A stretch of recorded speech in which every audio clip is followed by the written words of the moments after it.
El Arca de la Alianza representa uno de los enigmas arqueológicos y religiosos más cautivadores de la historia humana. Este objeto sagrado, descrito en textos bíblicos con detalles extraordinarios, ha inspirado expediciones, teorías, películas y debates académicos durante siglos. Su desaparición del registro histórico ha generado incontables especulaciones sobre su paradero, desde teorías académicas respaldadas por evidencia hasta leyendas románticas que capturan la imaginación popular. Para comprender verdaderamente el misterio del arca, debemos primero entender qué era este objeto, su significado religioso y cultural, su historia documentada y, finalmente, analizar críticamente las diversas teorías sobre su desaparición. Este análisis se basa en evidencia histórica, arqueológica y textual, separando cuidadosamente los hechos establecidos de las especulaciones y leyendas. Descripción y significado del arca. Características físicas según fuentes bíblicas. El Arca de la Alianza se describe con notable precisión en el libro del Éxodo, capítulos 25 y 37. Según estos textos, fue construida durante el éxodo de Egipto, bajo la dirección divina transmitida a Moisés en el monte Sinaí. Las especificaciones indican que se trataba de un cofre rectangular de madera de acacia, recubierto completamente de oro puro, tanto por dentro como por fuera. Las dimensiones proporcionadas son aproximadamente 131 centímetros de largo, 79 centímetros de ancho y 79 centímetros de alto, utilizando el codo hebreo como medida estándar. La tapa del arca, conocida como el propiciatorio o caporet en hebreo, era una plancha sólida de oro puro. Sobre esta tapa se encontraban dos querubines también de oro, trabajados a martillo, con sus alas extendidas hacia arriba y cubriendo el propiciatorio, mientras sus rostros se miraban uno al otro, inclinados hacia abajo. El arca contaba con 4 anillos de oro, uno en cada esquina, a través de los cuales se insertaban varas de madera de acacia recubiertas de oro. Estas varas nunca debían ser removidas y servían para transportar el arca sin tocarla directamente, ya que según la ley mosaica, tocar el arca directamente resultaba en muerte instantánea. Este detalle no era meramente simbólico. Varios relatos bíblicos narran muertes causadas por contacto directo con el objeto sagrado. Contenido sagrado. Según la tradición bíblica, el arca contenía 3 elementos de suprema importancia religiosa. El primero y más importante eran las 2 tablas de piedra con los 10 mandamientos, escritas por el dedo de Dios según el relato del Éxodo. Estas tablas representaban el pacto o alianza entre Dios y el pueblo de Israel, de ahí el nombre Arca de la Alianza o Arca del Pacto. El segundo elemento era una vasija de oro conteniendo maná, el alimento milagroso que sustentó a los israelitas durante sus 40 años en el desierto. Este maná representaba la provisión divina y el cuidado de Dios por su pueblo en las circunstancias más adversas. El tercer objeto era la vara de Aarón que floreció, un símbolo del sacerdocio legítimo y de la autoridad religiosa establecida por Dios. Sin embargo, algunos textos bíblicos posteriores, particularmente en 1 Reyes 8:9, sugieren que en el momento de la dedicación del templo de Salomón, el arca contenía únicamente las tablas de la ley. Esto ha generado debates entre eruditos sobre si los otros objetos fueron removidos en algún momento o si existían diferentes tradiciones sobre el contenido exacto del arca. Significado religioso y cultural. Para el antiguo Israel, el arca representaba mucho más que un objeto religioso precioso. Era literalmente el trono terrenal de Dios, el punto de contacto entre lo divino y lo humano. El espacio entre los 2 querubines sobre el propiciatorio era considerado el lugar donde Dios se manifestaba y desde donde hablaba a Moisés y posteriormente a los sumos sacerdotes. El arca simbolizaba la presencia misma de Yahvé entre su pueblo. Cuando los israelitas viajaban por el desierto, el arca iba al frente de la columna, guiando al pueblo. En las batallas, su presencia garantizaba la victoria divina, como se narra en la conquista de Jericó, donde el arca jugó un papel central en la legendaria caída de las murallas. El poder atribuido al arca era extraordinario y temible.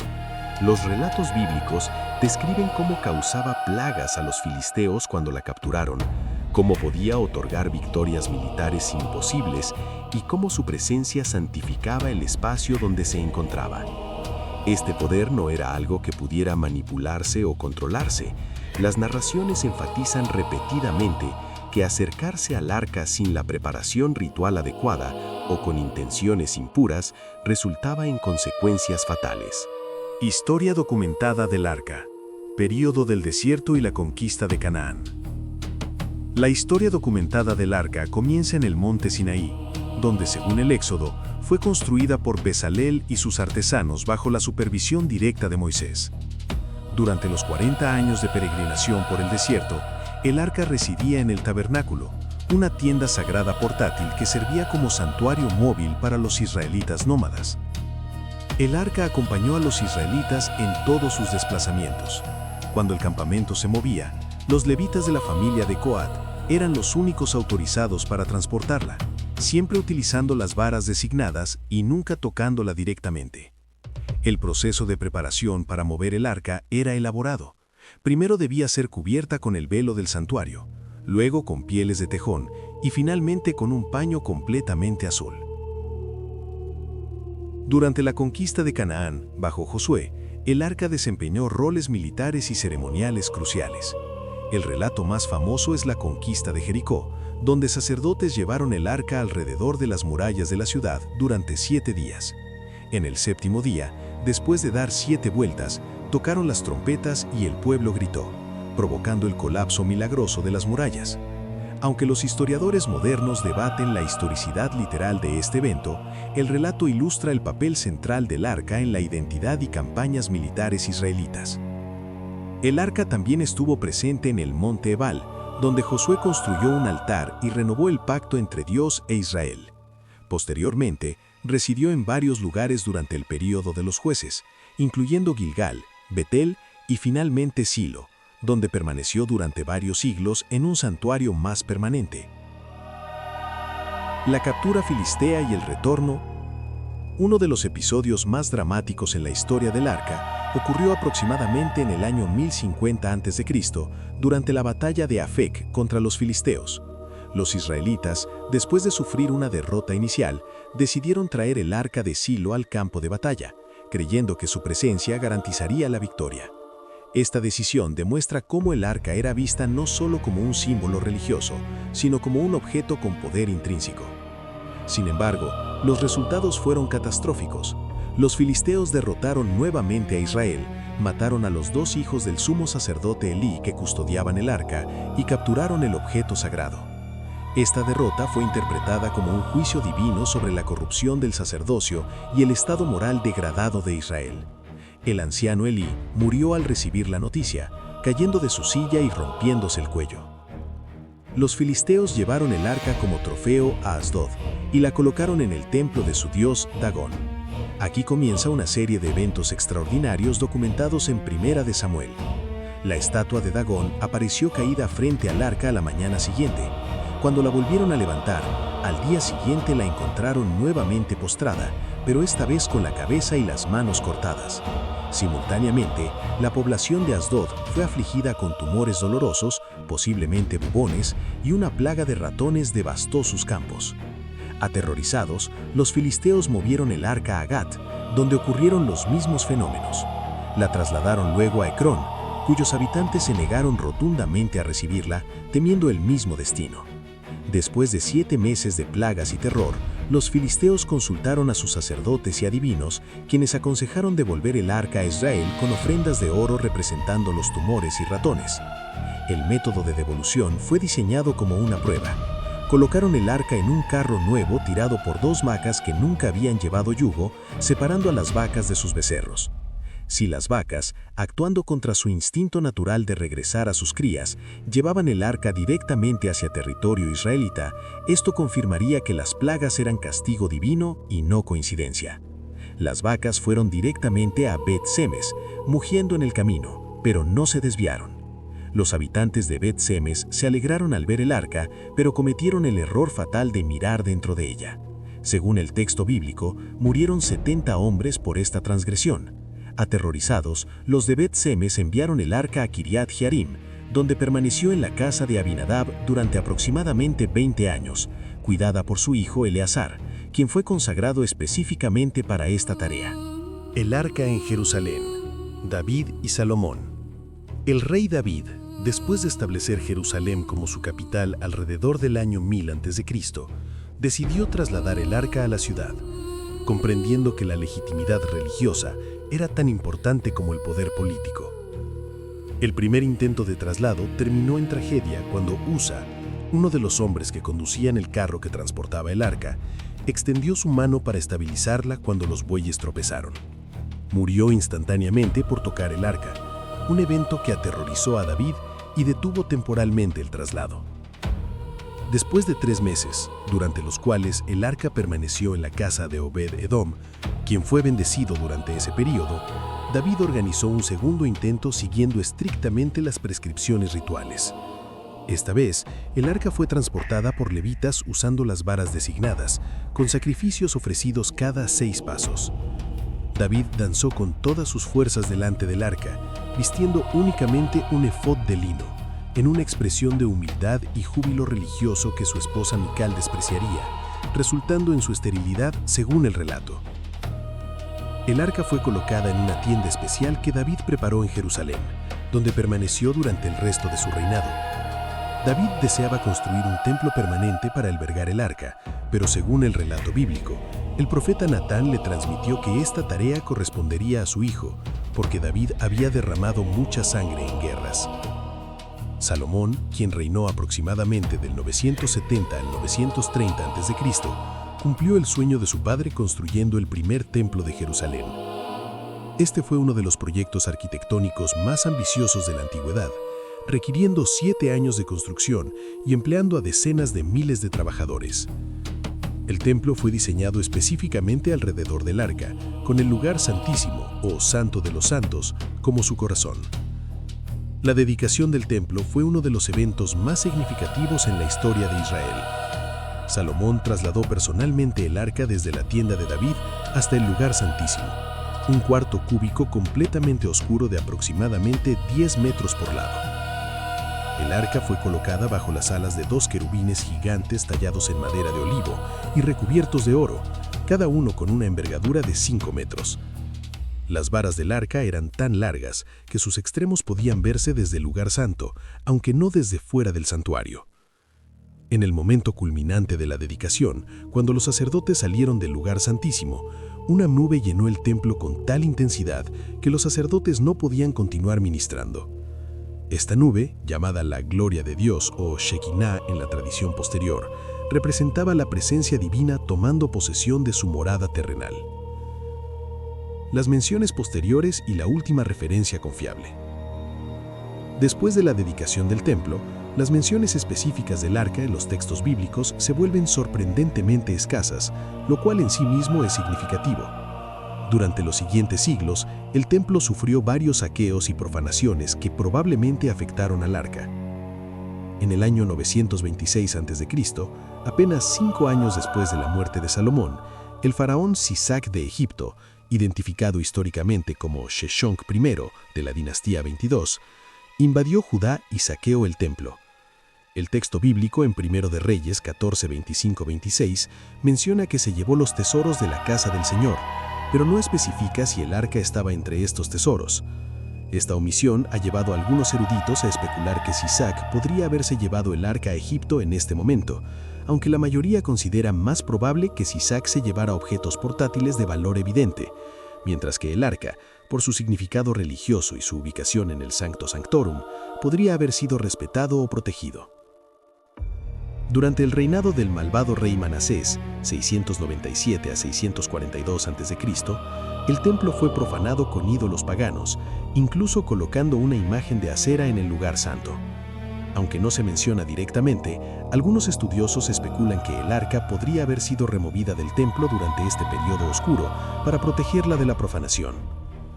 La última mención clara y confiable del arca aparece durante el reinado del rey Josías, 640-609 a.C., quien implementó reformas religiosas radicales, destruyendo altares paganos y restaurando la adoración exclusiva a Yahvé.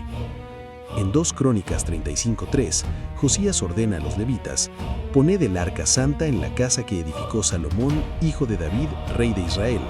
No volveréis a llevarla sobre vuestros hombros». Esta declaración sugiere que el arca había sido removida del templo en algún momento anterior, posiblemente para protegerla durante los reinados de reyes apóstatas como Manasés. Esta orden de Josías de redoblar el arca al templo es la última referencia bíblica definitiva a su existencia física. Josías murió en batalla en Meguido en el año 609 a.C., enfrentando al faraón Necao II de Egipto.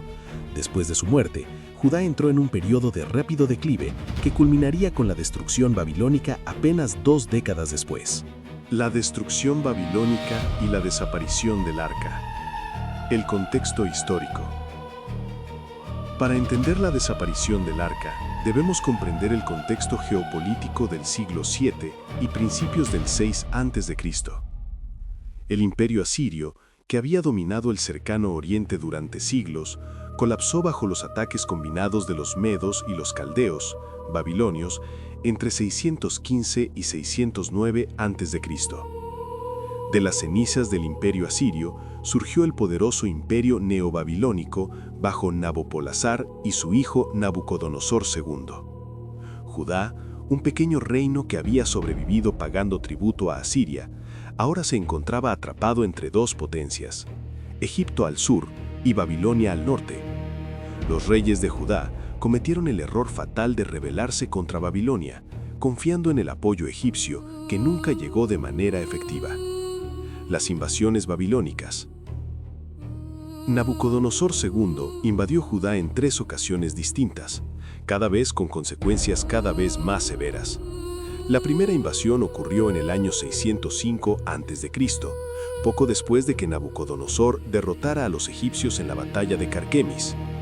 Esta campaña fue relativamente menor, pero estableció el dominio babilónico sobre Judá.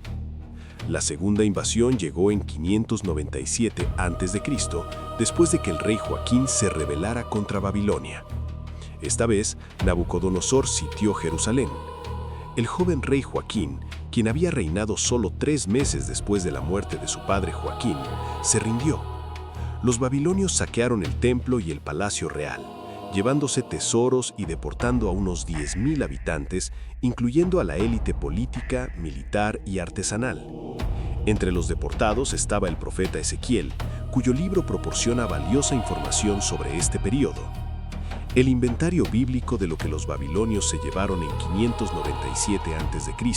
es detallado: tesoros del templo, objetos de oro y plata, pero significativamente no menciona el arca. Este silencio es elocuente. Si el arca hubiera sido capturada, seguramente habría sido el trofeo más prestigioso y habría sido mencionado específicamente. Nabucodonosor instaló a Sedequías, tío de Joaquín, como rey vasallo. Sin embargo, Sedequías cometió el error catastrófico de rebelarse, nuevamente esperando ayuda egipcia. Esta tercera rebelión provocó la ira total de Nabucodonosor. La destrucción del 586 a.C. La tercera y final invasión babilónica comenzó en enero del año 588 a.C. El asedio de Jerusalén duró aproximadamente 18 meses, un periodo de horror inimaginable descrito vívidamente en el libro de Lamentaciones. La hambruna fue tan severa que hay referencias al canibalismo.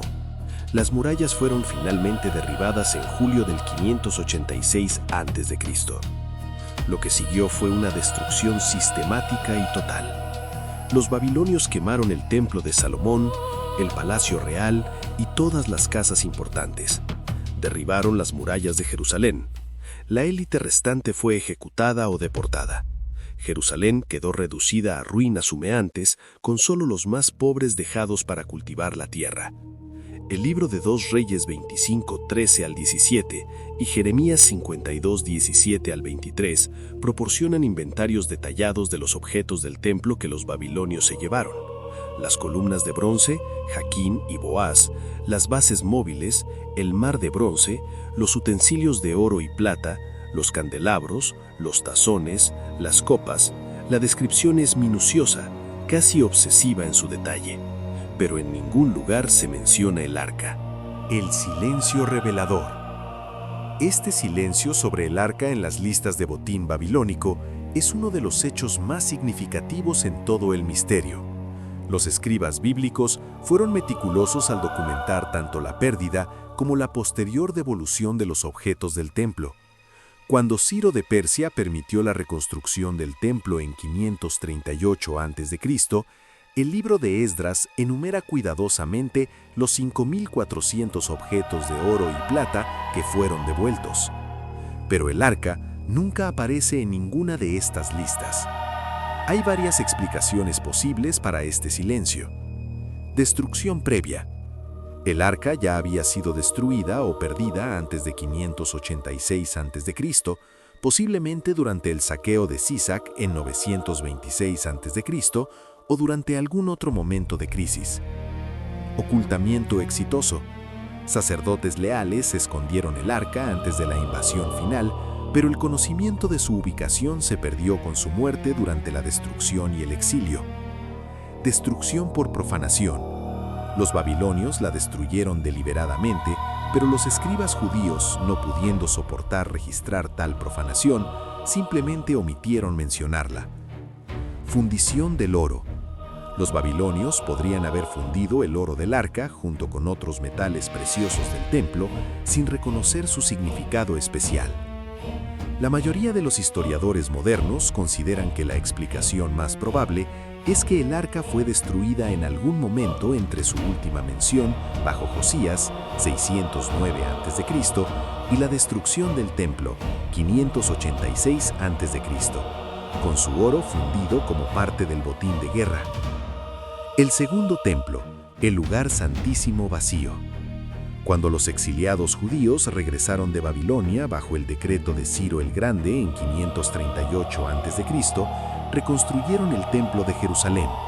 El segundo templo fue dedicado en 515 a.C., pero era una estructura más modesta que el templo de Salomón. Los ancianos que habían visto el primer templo lloraron al ver el nuevo edificio, según Esdras 3:12. Pero la diferencia más significativa no estaba en el tamaño o esplendor exterior, sino en el corazón mismo del templo. El lugar santísimo estaba vacío. No había arca de la alianza. Fuentes judías posteriores, particularmente el Talmud, confirman explícitamente esta ausencia. El tratado Yoma del Talmud babilónico enumera 5 cosas que faltaban en el segundo templo: el arca, el fuego sagrado, el Shekinah, presencia divina, el Espíritu Santo de profecía y los Urim y Tumim. El sumo sacerdote continuaba entrando al lugar santísimo en el día de la expiación, Yom Kippur, pero ahora rociaba la sangre del sacrificio sobre una piedra que marcaba donde había estado el arca.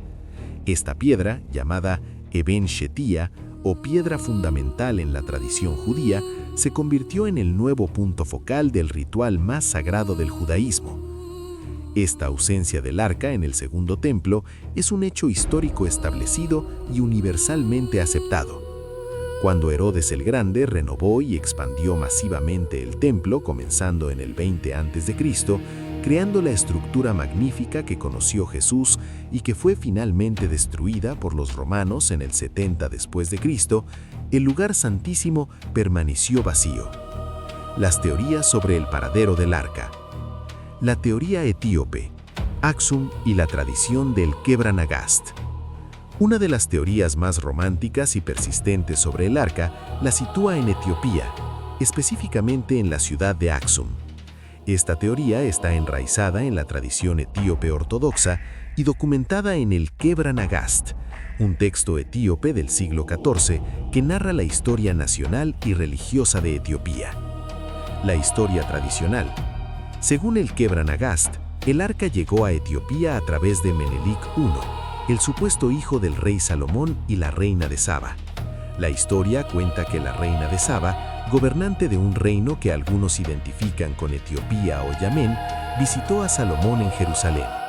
Durante esta visita, Salomón la sedujo y ella dio a luz a Menelik. Cuando Menelik creció, viajó a Jerusalén para conocer a su padre. Salomón lo recibió con honor y quiso que permaneciera en Jerusalén, pero Menelik insistió en regresar a su tierra. Según la leyenda, antes de partir, Menelik o algunos de sus acompañantes robaron el arca del templo sustituyéndola con una réplica. Salomón, al descubrir el robo, lo interpretó como voluntad divina y no intentó recuperarla. La situación actual. Hoy, la Iglesia Ortodoxa Etíope afirma que el arca se encuentra en la iglesia de Santa María de Sion en Aksum. Está custodiada por un guardián virginal llamado el Guardián del Arca, que es designado de por vida y nunca puede abandonar el recinto de la iglesia.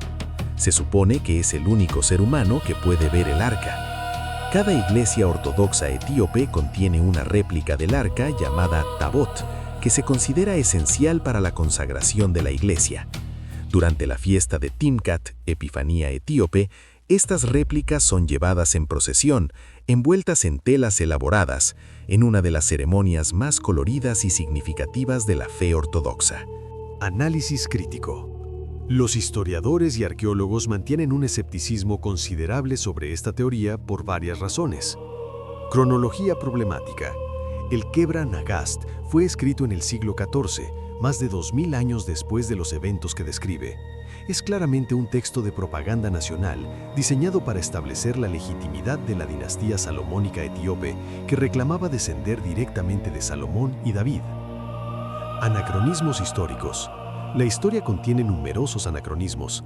La identificación de la reina de Saba con Etiopía es altamente cuestionable.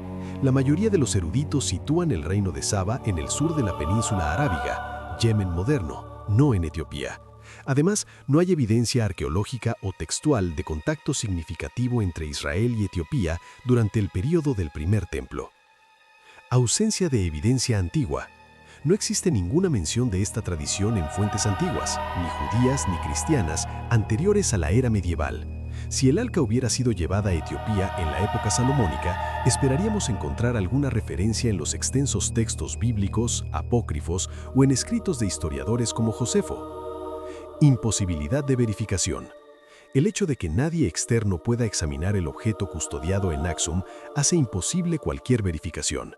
Varios investigadores, periodistas y dignatarios han solicitado permiso para verla, siempre denegado. Esta política de secreto total, aunque comprensible desde una perspectiva religiosa, es problemática desde una perspectiva histórica y arqueológica.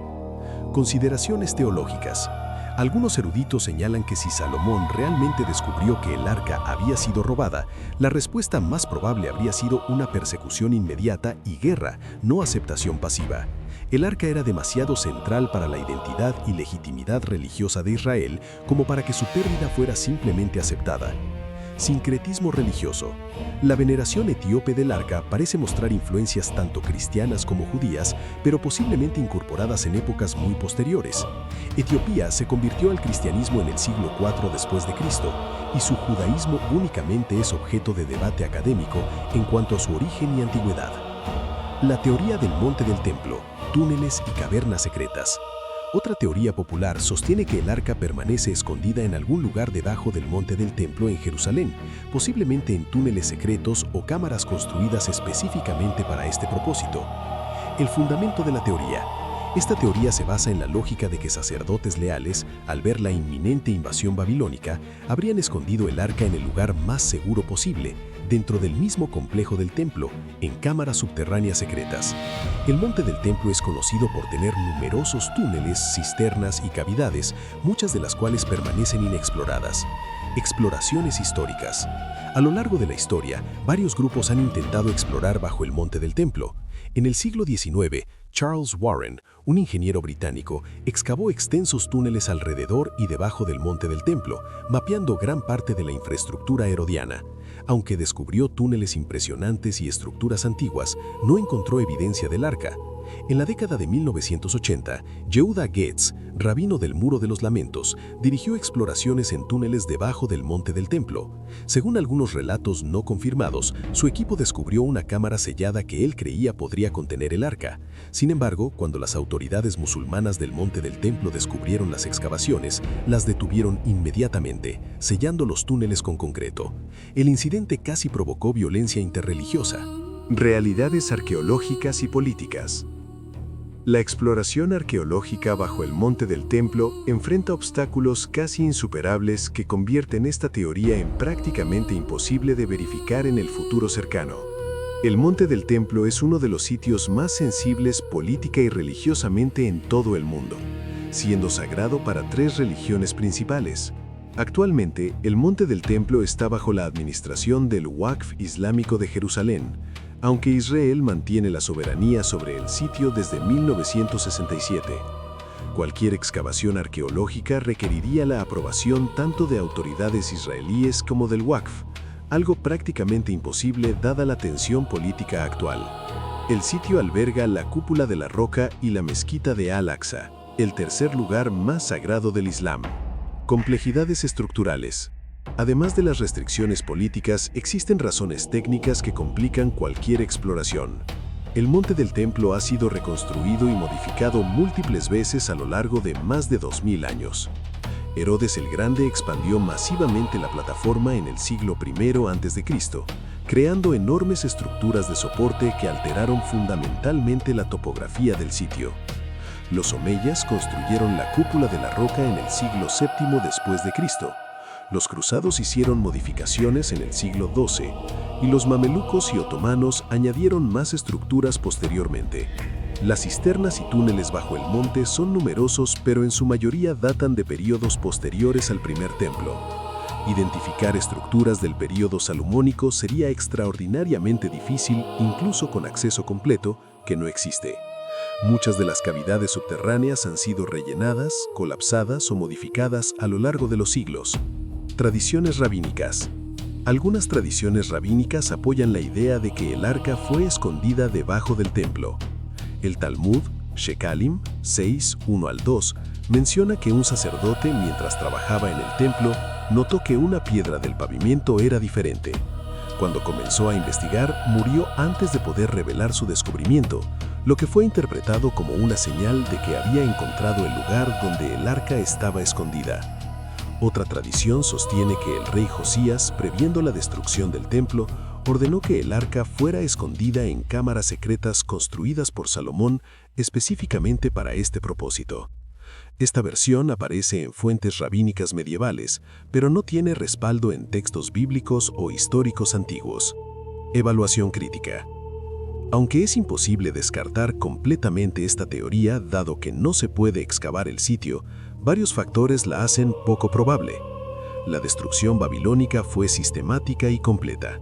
Es difícil imaginar que sacerdotes pudieran esconder exitosamente un objeto tan grande y pesado. El arca con oro macizo pesaría varios cientos de kilogramos, mientras la ciudad estaba bajo asedio y posteriormente siendo demolida. Si el arca hubiera sido escondido por orden oficial, esperaríamos algún registro de esto en los textos bíblicos o en tradiciones tempranas. El silencio total en fuentes del período del Segundo Templo es llamativo. Finalmente, incluso si hubiera cámaras secretas del período del Primer Templo, la probabilidad de que permanezcan intactas y sin descubrir después de 2000 milenios de construcción, destrucción y reconstrucción es extremadamente baja. La teoría de Jeremías, el Monte Nebo. Una de las teorías más antiguas sobre el destino del arca proviene de un texto apócrifo del siglo II a.C., el segundo libro de Macabeos. Esta teoría ha capturado la imaginación popular, pero enfrenta serios problemas de credibilidad histórica. El relato de 2 Macabeos.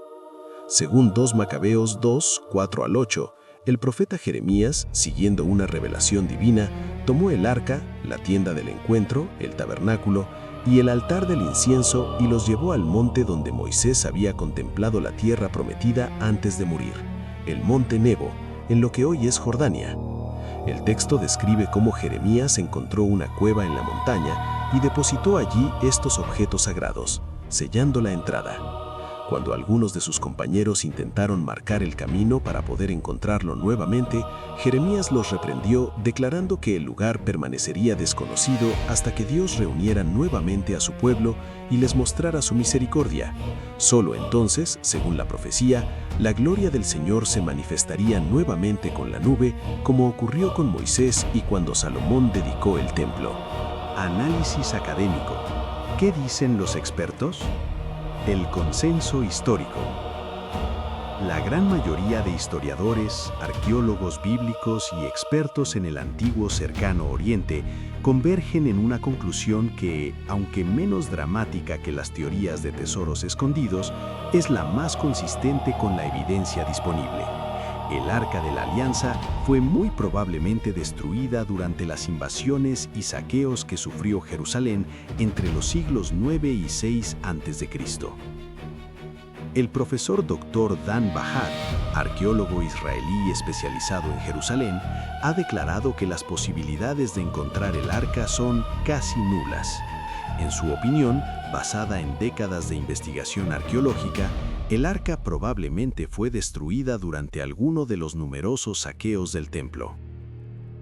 El arqueólogo Dr. Israel Finkelstein, de la Universidad de Tel Aviv, uno de los expertos más prominentes en arqueología bíblica, considera que si el arca existió como objeto físico, algo que algunos académicos cuestionan, fue casi con certeza destruida por los babilonios. El oro habría sido demasiado valioso para preservarlo intacto, y los conquistadores antiguos rutinariamente fundían objetos preciosos capturados.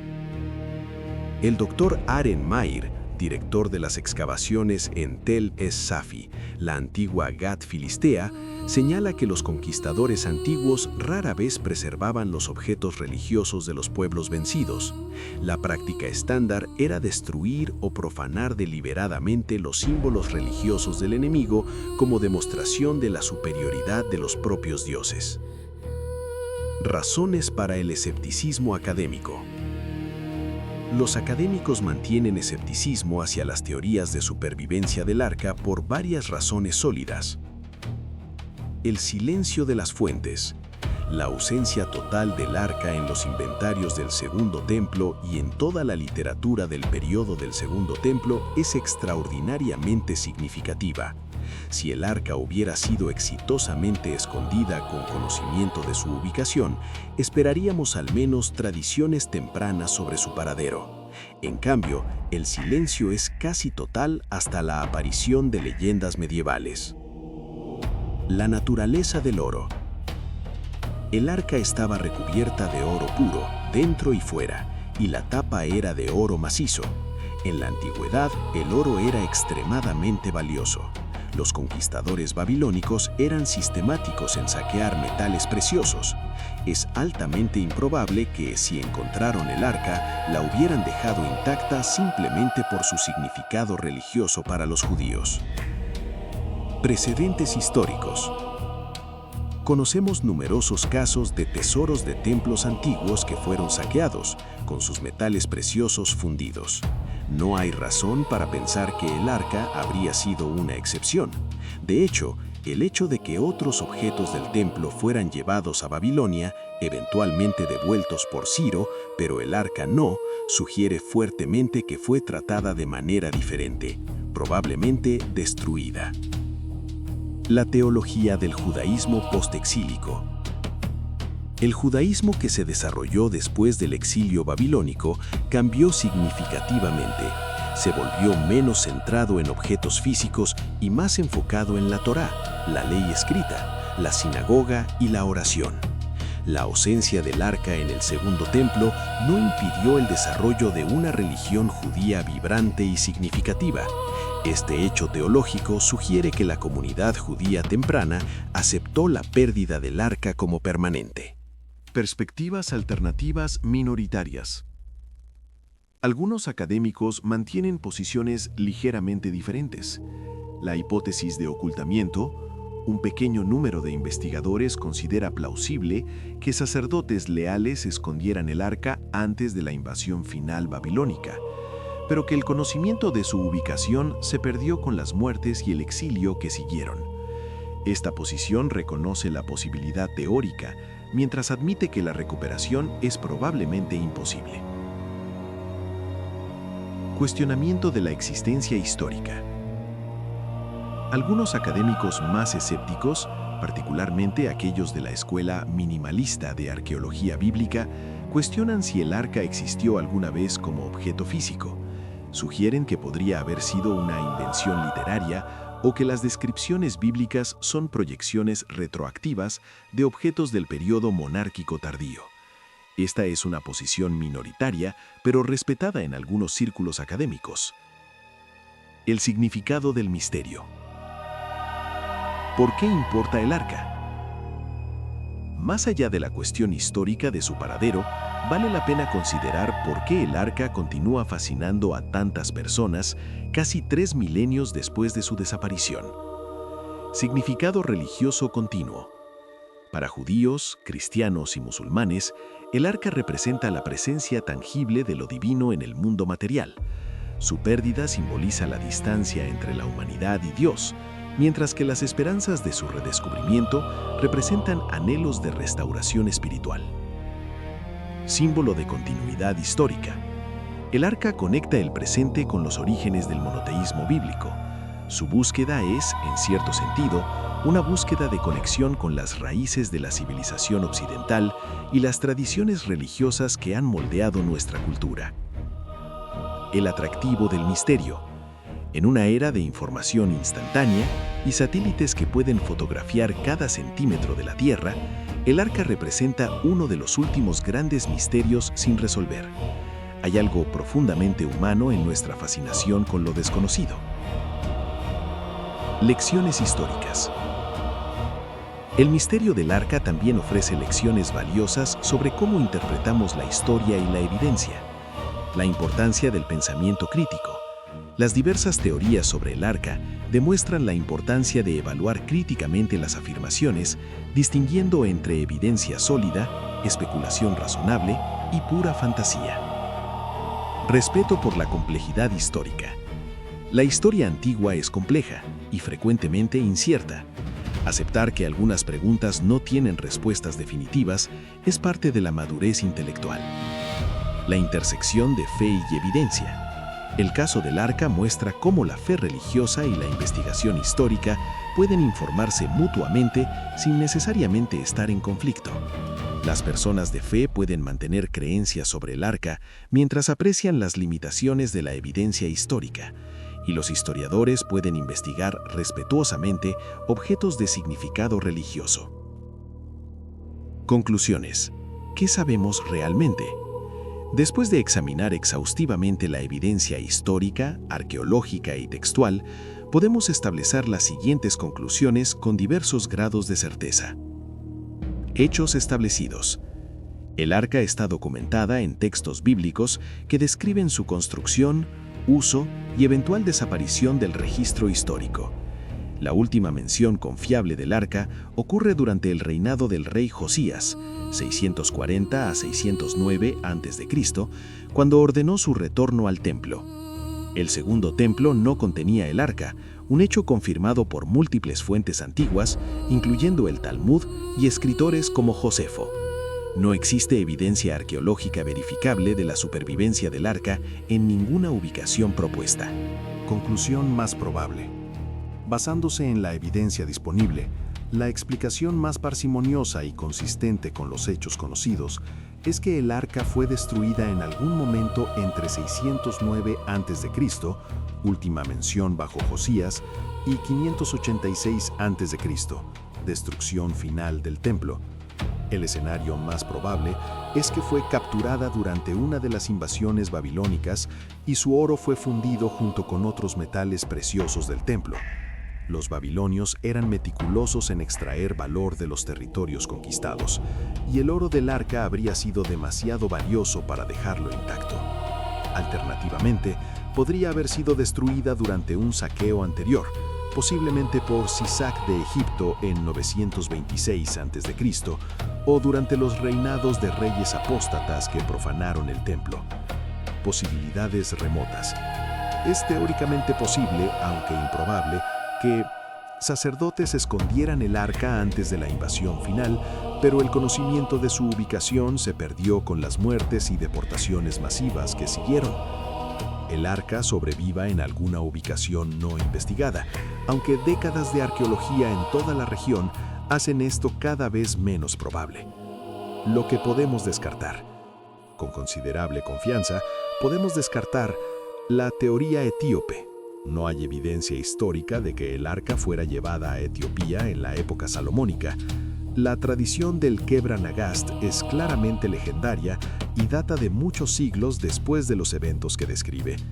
Teorías extravagantes.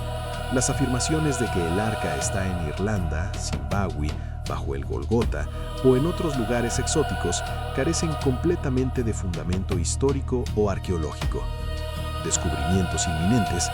A pesar de afirmaciones periódicas en medios sensacionalistas, no hay evidencia creíble de que alguien esté cerca de descubrir el arca. Reflexión final. El valor del misterio. El Arca de la Alianza probablemente permanecerá como un misterio sin resolver, pero quizá haya valor en esto.